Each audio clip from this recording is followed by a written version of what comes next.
sådan kort fortalt. En undergrundskultur, der faktisk rummer alt. Eventyr, spænding og kreativitet. Det handler om at skabe sig et navn og blive set. Det handler om stil, om skills og konkurrence. Det handler om at leve livet vildt og tage en chance. Det handler om at skabe noget ud af ingenting. Om at søge nye veje og ikke gå i ringen. Du lytter til min rapper siger, du er ikke rigtig klog.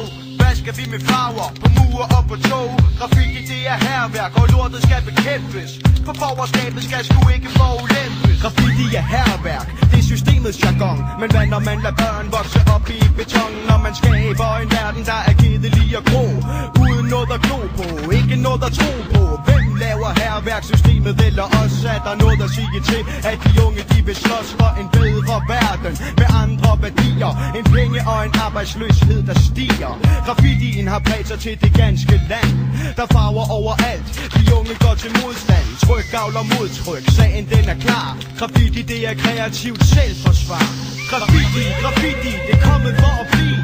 Sådan går det for sig, når en skriver går i krig. Graffiti, det er kommet for at blive. Sådan går det for sig, når en skriver går i krig.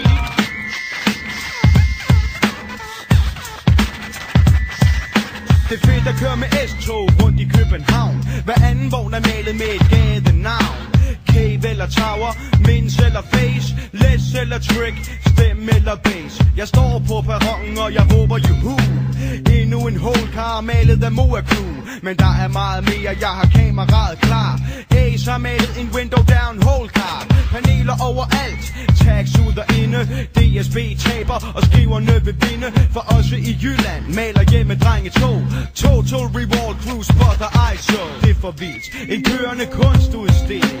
Minimand bliver tvunget til at tage stilling til den nye tids kunst og de mennesker der laver den. Forskønner danske tog, selvom nogen af dem haver dem. Men hvem er så den bedste, det er et spørgsmål om smag. Der er mange konger, de bliver bedre dag for dag. Lad mig droppe et par navne på skriver som jeg kender. Nogen jeg har hørt om og nogle af mine venner. Kongen er den vilde stil, den er ikke så let.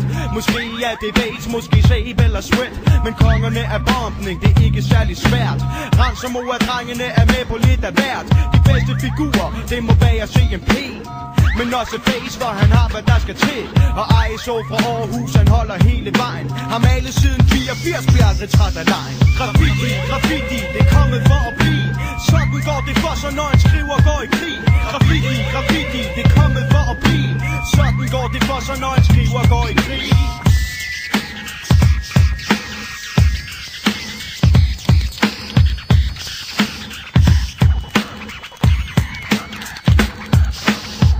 Jeg fortælle et graffiti-eventyr, der handler om en hjemmedreng, en kølig lille fyr. En af dem, der maler alt, han møder på sin vej. Historien starter nu, og hjemmedrengen, det er mig. Fat caps i lommen, hættetrøje på. Kander i min rygsæk, hold da kæft, hvor er jeg rå. Mit navn, det skal op, for jeg vil fame være berømt. Jeg stopper ikke før den sidste dåse, den er tømt. Sliger mig ind i hjerten i den mørke nat. Lister hen af sporet som en baggårdskat. Der står togstammen, og nu er den min. Så jeg brager op med farver, det jeg spiller til grin. Jeg maler mit panel og tegner op til det næste. Finder flere kander, for nu skal jeg feste. Så hører jeg en lyd, det er Erling og hans hund. Han råber, men jeg holder min mund. For jeg spurgte som Carl Louis, så jeg smider mine kander. Erling løber efter, han proster og han banner. Han råber, jeg skal stoppe, det er den samme gamle sang. Sådan noget pis, nu var jeg lige så godt i gang. Men hvorfor løber jeg? Det er jo mig, der har ret. Graffiti er det fede, og loven den er plat. Fuck paragraferne og Erling og hans hunde. Skal jeg stoppe med at male, skal der være en ordentlig grund. Så jeg vender mig om, og jeg giver hunden en på lån. Kødren går i gulvet, Erling fatter ikke noget. Så får han en på lampen, og han hyler som en kælling. Jeg nikker ham en skalle, idioten går til tælling. Så slupper jeg hans skokkejern og sigter uden tøven. Tvinger Erling til at knippe køseren i røven. Så finder jeg et dræb og binder begge til et træ. Så kan Erling sidde lidt og snakke med sit greb. Det var det, haha, så kysten klar. Jeg går tilbage til toget, og jeg maler en holdcar. Spørger mig selv, hvor meget bedre kan det blive? Sådan går det for sig, når en skriver går i krig. Graffiti, det er kommet for at blive. Sådan går det for sig, når en skriver går i krig. Graffiti, det er kommet for at blive. Sådan går det for sig, når en skriver går i krig. Graffiti, det er kommet for at blive. Sådan går det for sig, når en skriver går i krig. Graffiti, det er kommet for at blive. Sådan går det for sig, når en skriver går i krig.